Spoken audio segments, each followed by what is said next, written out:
disons encore bonjour à notre frère qui est venu rendre visite de l'Assemblée de l'Église universelle du plateau. Bonne arrivée frère, et sois à l'aise parce que tu es parmi tes frères en Christ. Je suis béni. Amen. Et comme tout à l'heure, on est en train de vous dire que le christianisme, c'est Dieu lui-même manifesté dans un corps humain ou dans un corps humain.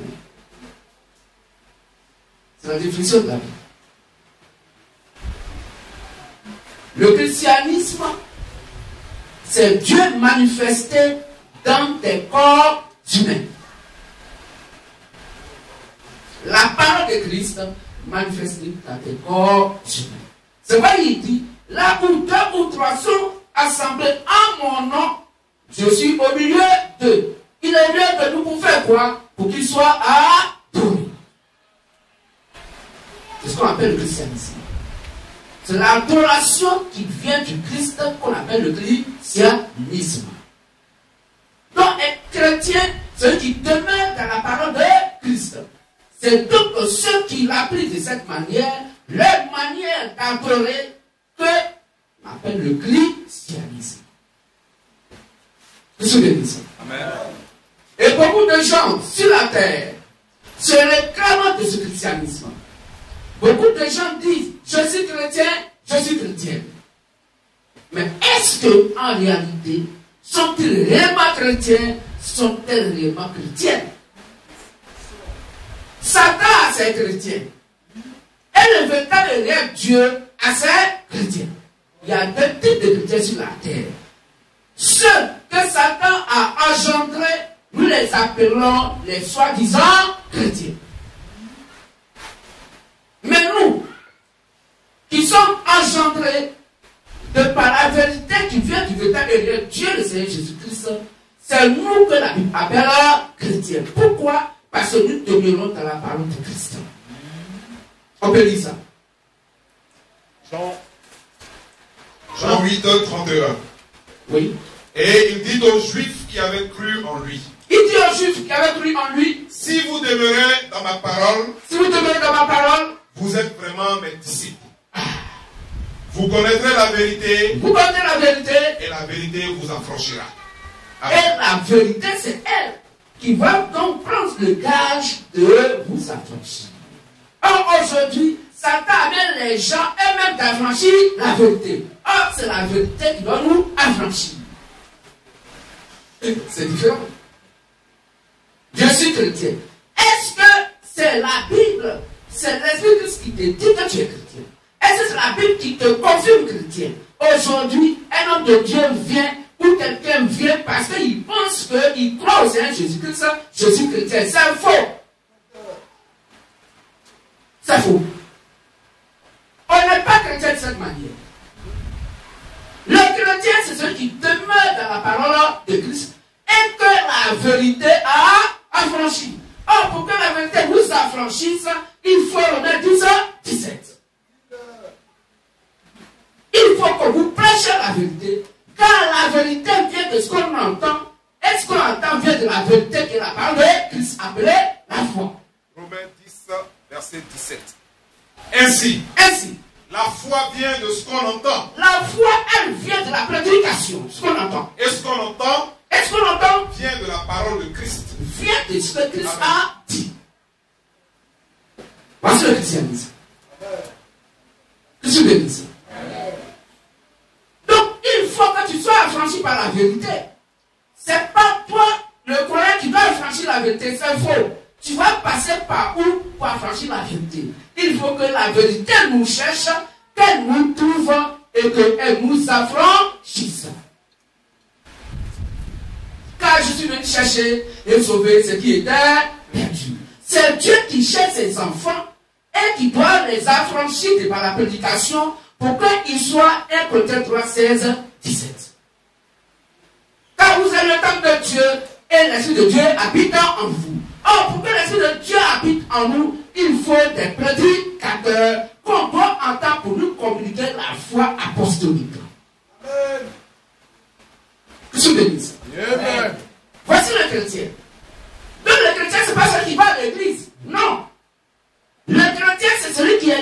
Jésus-Christ et qui a affranchi par Christ et par la prédication de l'évangile.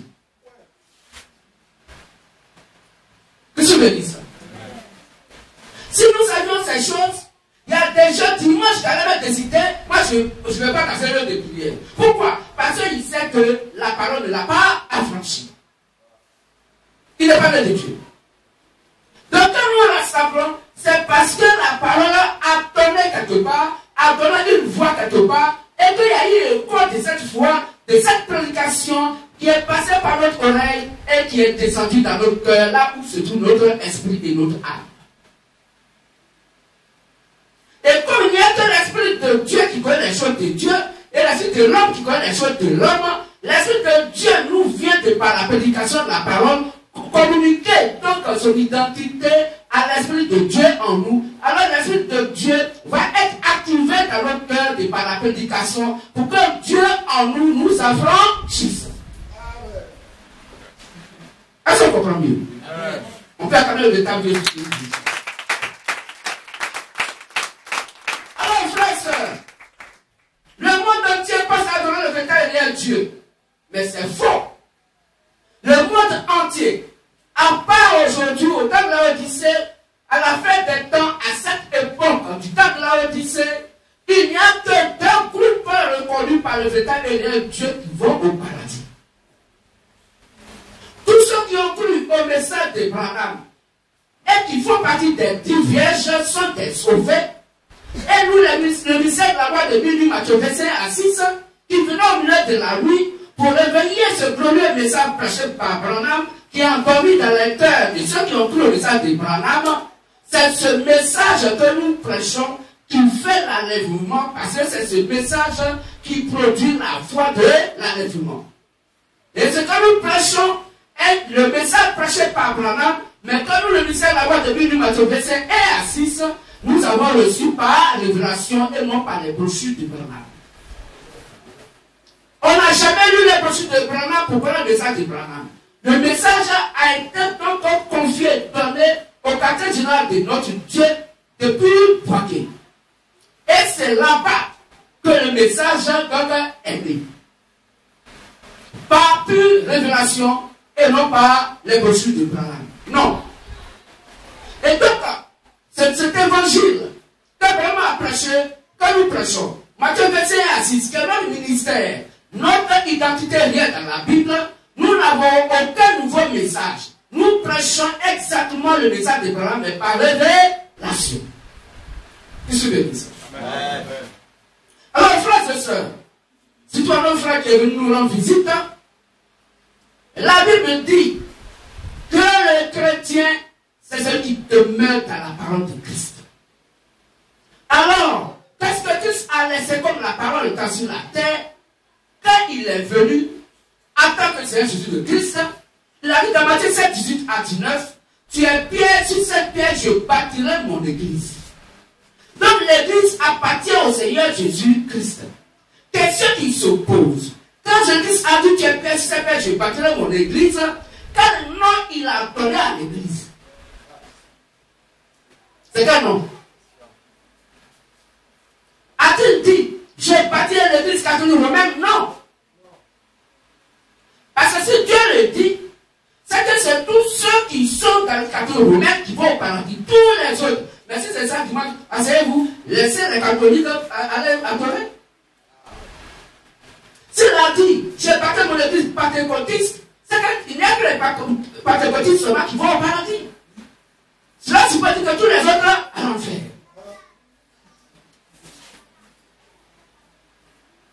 Donc Dieu a dit, je suis le Christ. Il dit, je bâtirai mon église.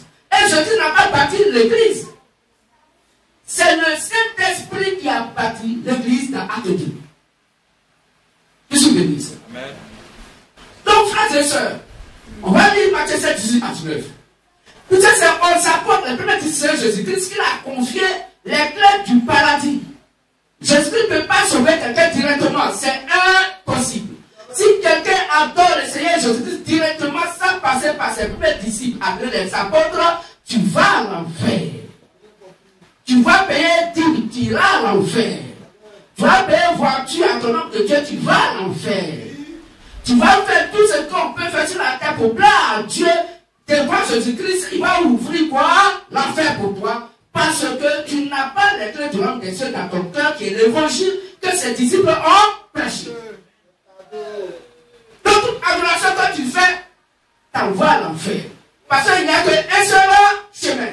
Jean 14,6. Je suis le chemin. N'a pas dit je suis les chemins. N'a pas dit je suis l'aide des chemins. C'est pas que les gens disent que tout chemin mène à Rome, c'est faux. Pour le paradis, c'est faux. Tout chemin n'amène pas au paradis. Il n'y a qu'un seul chemin qui mène au paradis. Mais tout chemin nombreux amène à l'enfer. C'est pourquoi il y a le chemin catholique, il y a le chemin du pentecôtisme, il y a le chemin caïman, il y a le chemin de chaque domination religieuse qui existe, qui sont des chemins créés par Satan. Parce que Satan veut amener plusieurs personnes à l'enfer. C'est écrit dans Matthieu 23. On peut lire ça Matthieu 23, 13. Matthieu 16, 18 à 19. Ok. Et moi, je te dis, tu es Pierre, et que sur cette pierre, je bâtirai mon église. Et que les portes du séjour des morts ne prévaudront point contre elle. Je te donnerai les clés du royaume des cieux. Donc si je te donne les clés du paradis, donc à Simon Pierre, est-ce que je peux encore ouvrir le paradis pour vous, grand frère? Il n'a plus les clés. Cieux. Donc ce que les apôtres de Jésus-Christ vont condamner sur la terre dans l'adoration, Jésus-Christ a condamné ça dans les cieux. Et ce que tu délieras sur la terre sera délié dans les cieux. Donc c'est que eux aussi, ils vont donc libérer dans l'adoration sur la terre, Jésus-Christ est d'accord dessus. Donc toute prédication qui vient des disciples de Jésus-Christ, Jésus-Christ est d'accord. Il dit c'est moi qui les ai envoyés. Matthieu 28, allez faire des nations des disciples. C'est ce qu'il a dit. Baptisez-les au nom du Père, du Fils, Saint-Esprit et enseignez-leur. Est-ce qu'il a dit moi je vais leur enseigner? Il dit non. Il dit vous les disciples, enseignez-leur ce que je vous ai prescrit. Ainsi, je serai avec vous tous les jours jusqu'à la fin du monde. Jésus-Christ ne peut plus rien faire. C'est fini.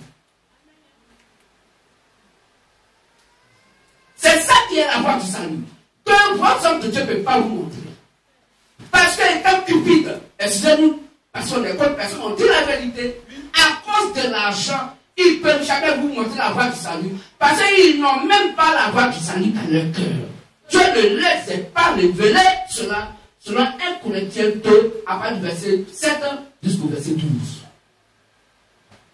De telle sorte que, quand vous écoutez la prédication qui vient du véritable réel Dieu, vous avez l'impression qu'on vient d'écrire une nouvelle Bible. C'est faux. C'est la même Bible. Mais Satan, d'abord de prière, vous a mis le voile de la corruption pour ne pas que votre esprit soit ouvert à la vérité. Pourquoi? Parce que vous ne cherchez pas à comprendre ce que vous prêchez. Vous avez tellement confiance à vos hommes de Dieu que vous ne cherchez pas à vérifier ce que vous prêchez dans vos lieux de prière.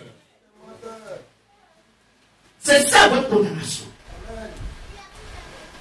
On peut lire le verset. 1 Corinthiens 2, à partir du verset 7. Nous prêchons la sagesse de Dieu. Oui. Mystérieuse et cachée. Oui. Que Dieu, avant les siècles, avait destiné pour notre gloire. Sagesse qu'aucun des chefs de ce siècle n'a connue. Car s'ils l'eussent connu, ils n'auraient pas crucifié le Seigneur de gloire. Amen. Mais, comme il est écrit, ce sont des choses que l'œil n'a point vues, que l'œil humain n'a point vu, que l'oreille n'a point entendu, que l'oreille de l'être humain n'a point entendu, et qui ne sont point montées au cœur de l'homme. Et qui ne sont point montées au cœur de l'homme. Des choses que Dieu a préparées pour ceux qui l'aiment. Pour nous qui aimons. Dieu nous les a révélées par l'esprit. Il les révèle par l'esprit. Car l'esprit sont tout. L'esprit sont de tout. Même les profondeurs de Dieu. Donc même les profondeurs de Dieu. Le cœur des hommes.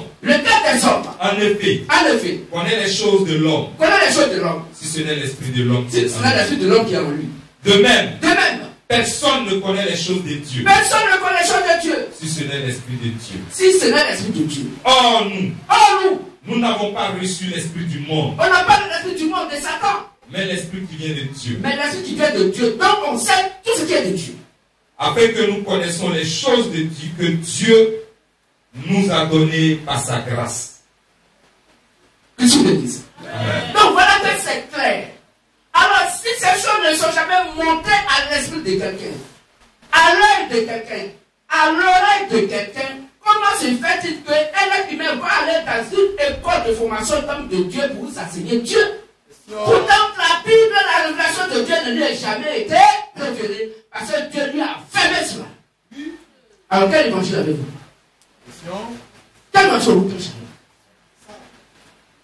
Parce que si celui qui est ton conducteur, il est aveugle et que tu le suis, c'est parce que tu es aveugle. C'est que des Écritures. On va dire ça, Matthieu 15, 14. Matthieu 15, le verset 14. Oui. Laissez-les. Laissez-les. Ce sont des aveugles qui conduisent des aveugles. Ce sont des aveugles qui conduisent des aveugles. Si un aveugle conduit un aveugle, Si un aveugle conduit un aveugle, ils tomberont tous deux dans une fosse. les deux vont tomber dans un même trou. Amen. Tu te souviens? Amen. Donc frère, pour aller au paradis, nos conducteurs sont les disciples du Seigneur Jésus-Christ appelés ses apôtres. C'est à eux qu'il a remis les clés du royaume des cieux. Jésus-Christ n'a seulement que les clés de la mort et de ce jour de mort. Quiconque l'adore directement va à l'enfer. Parce que nos foi, notre adoration va être posée sur le fondement posé par les apôtres du Seigneur Jésus-Christ. Et les prophètes, Jésus c'était la pierre angulaire. C'est-à-dire qu'il faisait 2-19 ans avant. Comme on a dit tout à l'heure. Quand nous lisons Jean 17, verset 20, la Bible dit que Dieu, le Seigneur Jésus-Christ, il ne prie que pour nous que si nous avons leur évangile dans notre cœur. En Dieu de leur évangile, Dieu ne connaît personne. Toute personne qui a une adoration opposée à l'adoration des disciples de Jésus-Christ est un maudit. Ce que dit Galates 1, 6 à 9. C'est un maudit. Il va à l'enfer. Quand je donne le verset, c'est pour vous lire. C'est moi je continue. Éphésiens 2, verset 19 à 20. Ainsi donc, vous n'êtes plus des étrangers, oui, ni des gens du dehors. Voilà.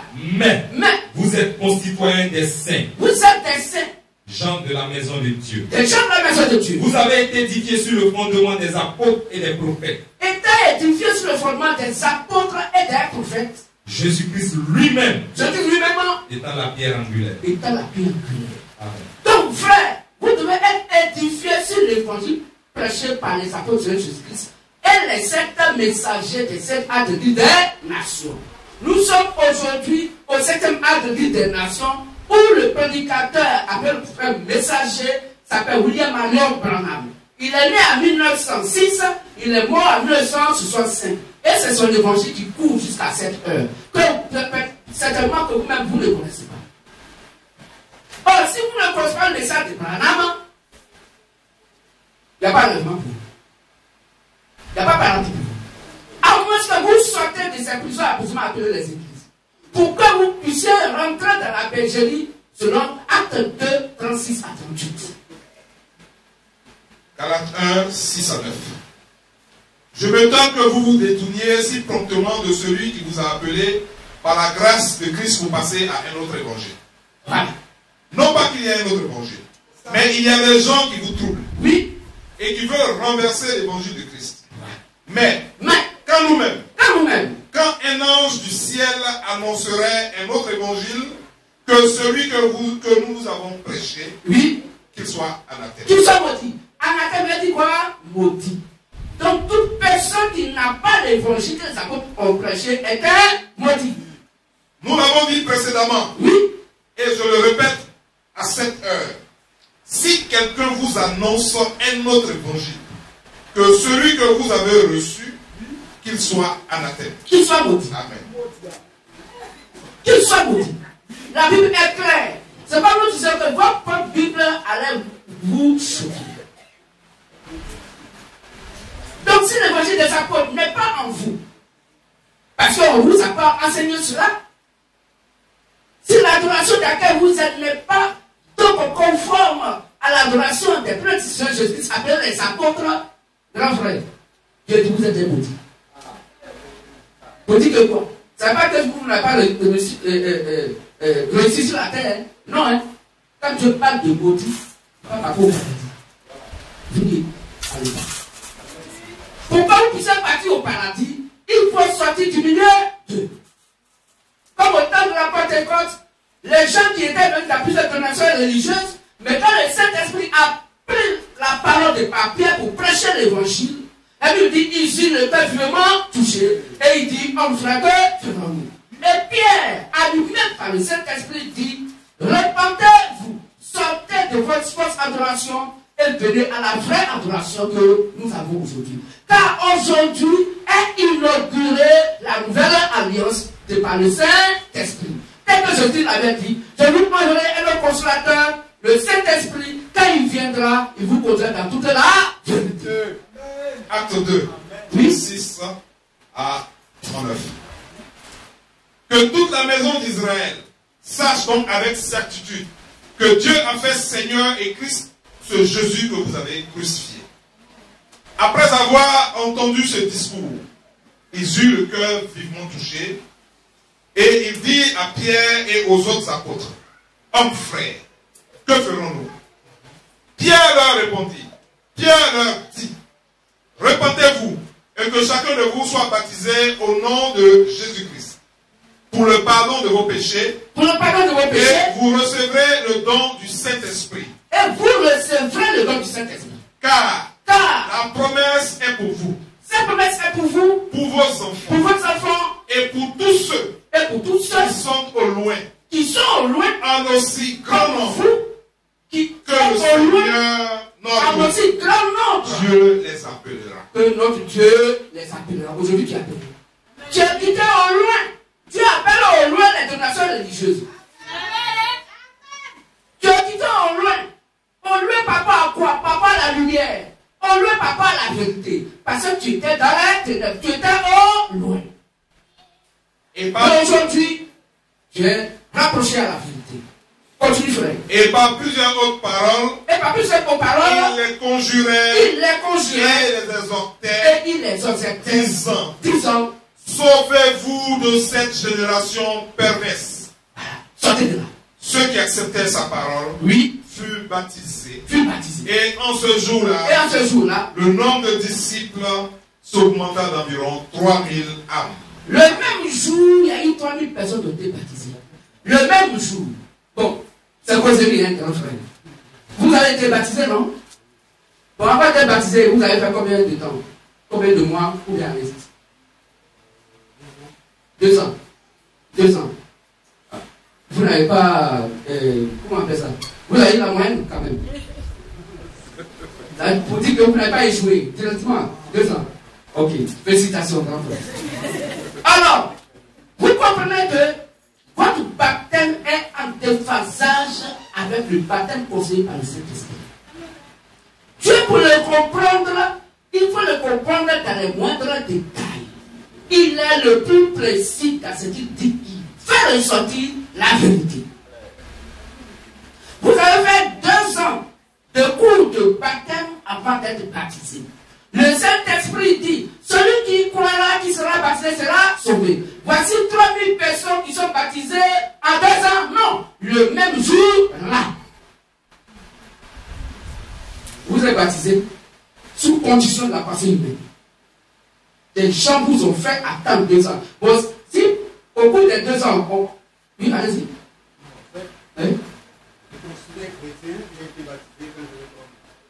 3 mois. Ok, d'accord. Et après, oui. C'est à la source. C'est à la source que vous avez été baptisé. 2 ans. Vous avez fait combien de cours, combien d'années avant d'être baptisé pour dire pour la formation? Formation de baptême. 2 ans de formation à la source. Oui. Et puis avant ça, j'avais 3 mois okay. À l'église catholique. Oui. Moi j'ai été baptisé. Ok. Voilà. Donc c'est pour vous dire simplement, frère, vous pouvez vous asseoir. C'est pour vous dire simplement que Le baptême reconnu par le Saint-Esprit n'est pas conditionné par la pensée humaine. Alors, c'est ce que nous voulons vous dire. Les gens vous ont trompés en vous faisant baptiser sous condition, en attendant d'abord 2 ans pour être baptisé. Et le fait même que vous soyez baptisé, en 3 mois, il y a un problème, grand frère. C'est pas conforme ces écritures. On vient de lire Marc 16, 15 à 16, on va lire pour le frère, qui dit que celui qui croira, qui sera baptisé, sera sauvé. En 3 mois là, vous avez cru en quoi? Marc 16, verset 15 à 16. Voici l'erreur dans laquelle les gens vous ont dit. Mais tu étais bébé, est-ce que tu pouvais réagir là? Puis il leur dit, allez par tout le monde et prêchez la bonne nouvelle à toute la création. Celui qui croira, oui, et qui sera baptisé sera sauvé. Mais celui qui ne croira pas, oui, sera condamné. Donc il faut qu'on te prêche la parole et que toi-même tu dises que non, ce qu'on m'a prêché, c'est vrai, c'est qu'il nous a su plein la Bible, mais je ne veux pas. Je dis oui. Quand tu dis tu ne veux pas, alors tu es condamné, tu vas à l'enfer. C'est que je prêchais là, j'ai écouté, c'est vrai, c'est qu'il nous a su plein. J'accepte Christ. Christ dit que quand tu l'as accepté et que tu es baptisé par l'évangile que tu as écouté, alors tu vas au paradis. Est-ce que vous comprenez? Mais en tant que bébé là-haut, vous avez telle bonne conscience envers Dieu de prendre l'engagement de vous baptiser.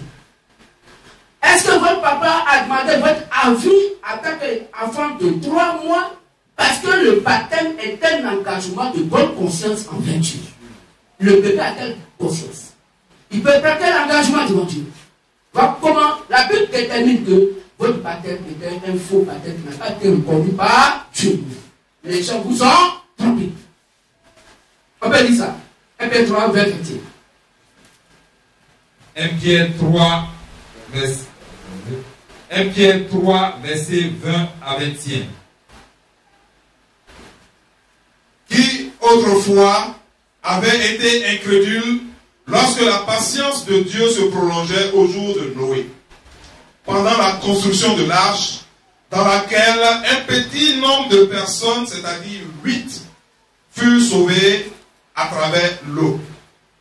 Cette eau était une figure du baptême, qui n'est pas la purification des souillures du corps, mais l'engagement d'une bonne conscience. Mais, reprends bien, mais l'engagement, oui, d'une bonne conscience, oui, envers Dieu. Voilà.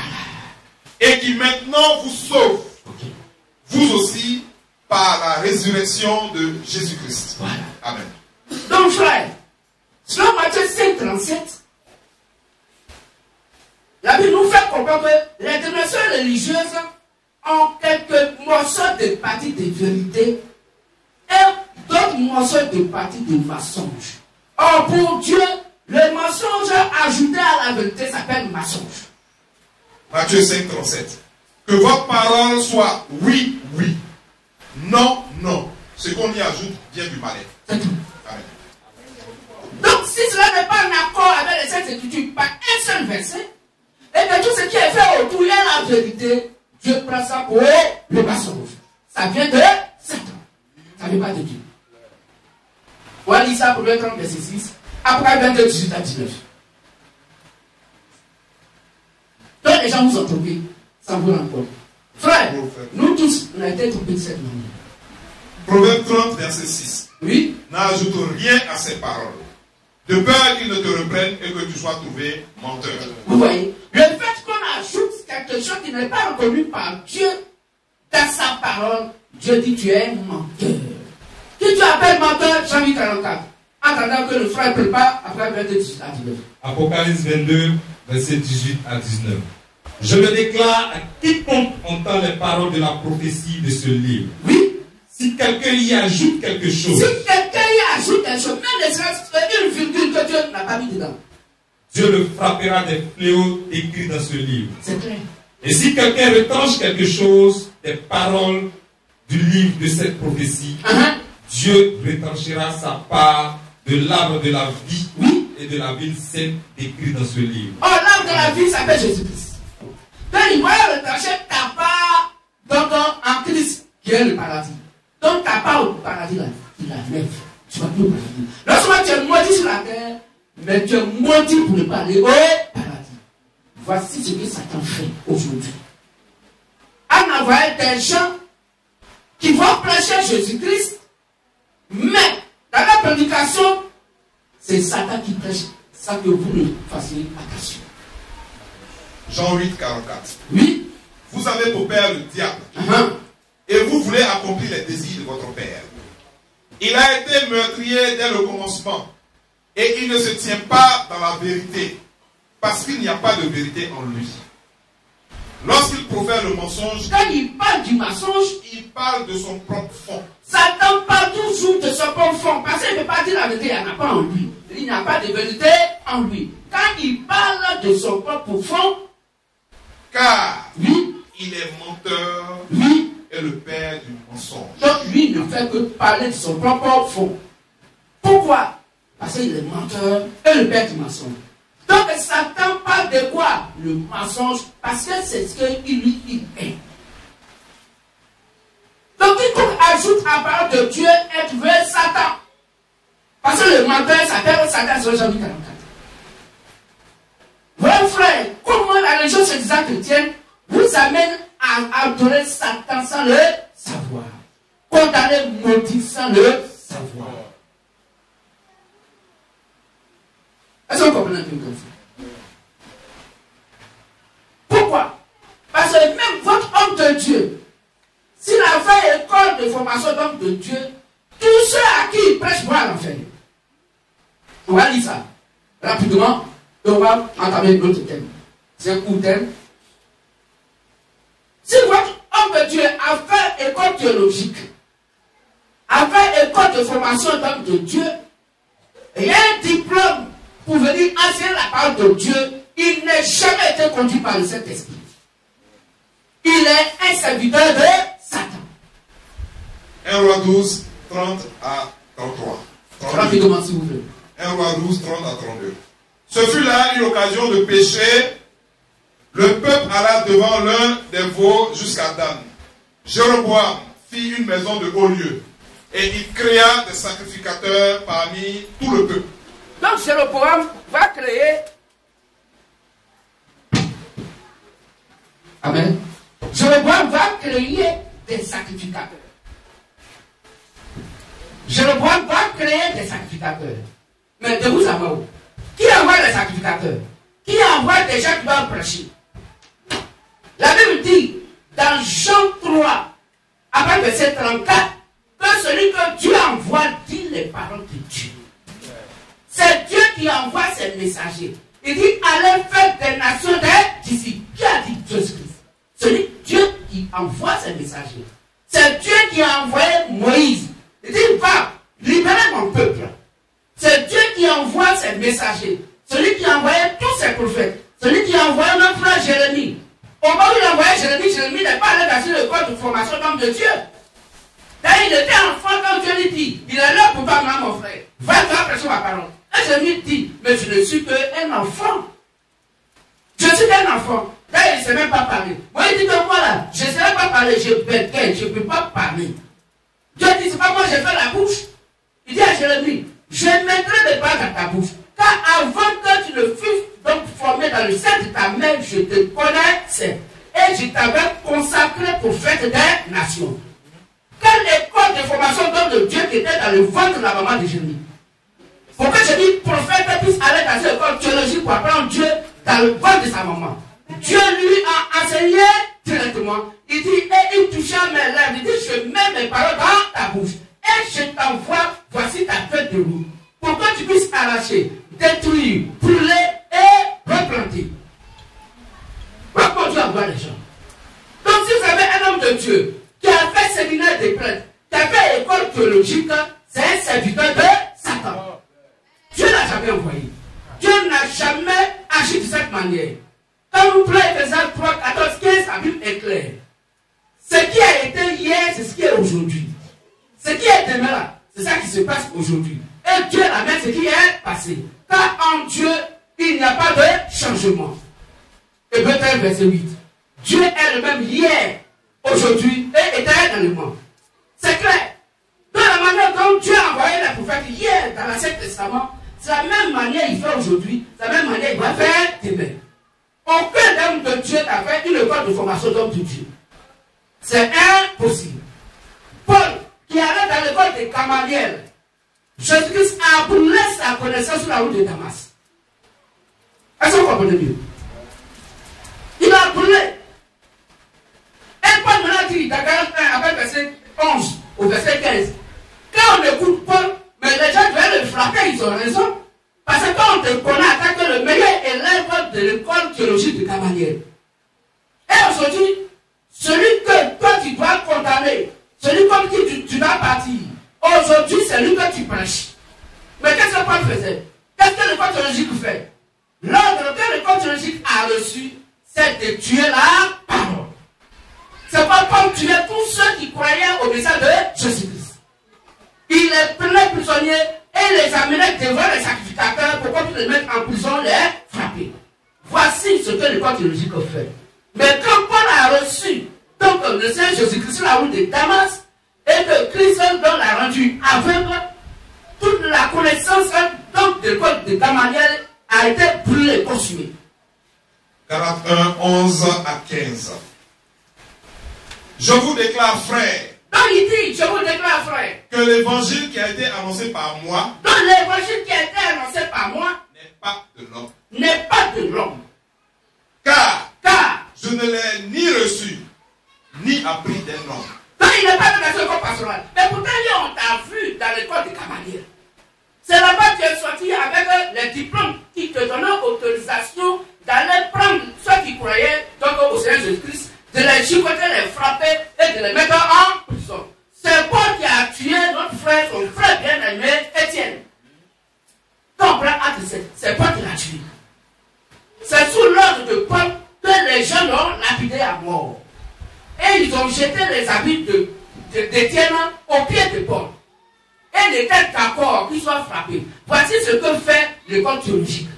C'est de tuer la parole.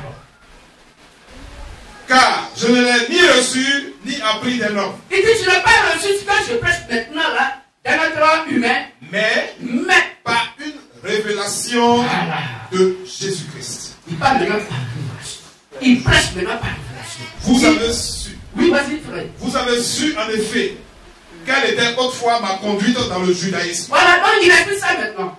Comment je persécutais à outrance et ravageais l'église de Dieu.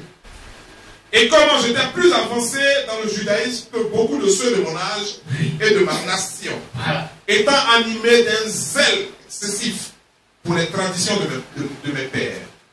Mais, lorsqu'il plut à celui qui m'avait mis à part, dès le sein de ma mère, Oui, et qui m'a appelé par sa grâce, il m'a appelé par sa de grâce. révéler en moi son Fils, Oui, afin que je l'annonçasse parmi les païens.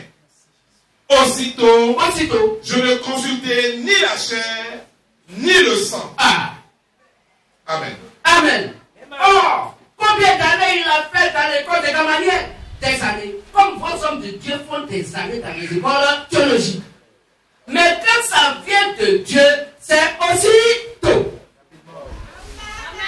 C'est aussitôt. Il n'a pas dit plus tard. Il dit aussitôt. De la même manière, si tu es un fils de Dieu, une fille de Dieu, et que tu crois que l'évangile qui est prêché est la vérité, et que ton père est vraiment touché, Dieu encore va te pousser donc à accepter Christ par l'eau du baptême. Et là, tu es baptisé le jour-là. Aussitôt tu as cru, tu es baptisé ce jour-là. Ce que dit Acte 2.